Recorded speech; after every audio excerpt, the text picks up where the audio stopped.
3 до 4.000 денари се потребни само за школски прибор за едно прваче.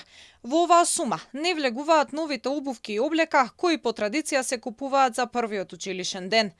Цените се во постојан раст, поочекувано, повисоки се и трошоците на школските реквизити. Во својот ранец, едно прваче, како што ни информираа дел од наставниците, треба да има 5 тетратки голем формат кои чинат од 70 до 80 денари, плюс тетратки за почетно пишување кои чинат од 15 до 35 денари. Според проценка на дел од наставниците, дете во прво оделение троши најмалку 10 тетратки за почетно пишување во една школска година. Дополнително, потребни се разни математички помагала, како логички плочки, сметалки.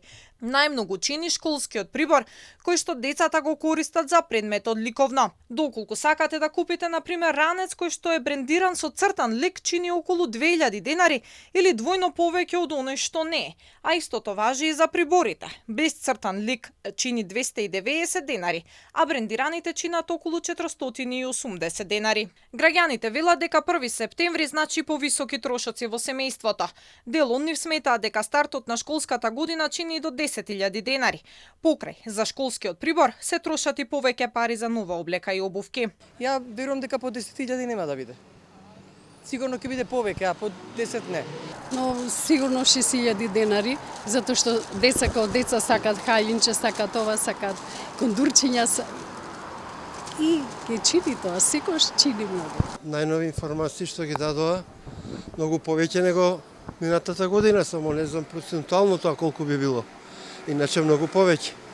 И не тоа, гледате, цените растат многу брзо. Па не би можела да ви кажам, цените секој ден се менуваат, така да не можам да кажам колку точно. Меѓутоа, секако дека е дополнителен доста голем трошок.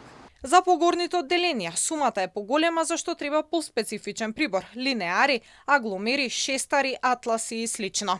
Учебната година ќе стартува на 2 септември, а според најавите ќе може да се здивне од дополнителни трошоци за печатење скрипти.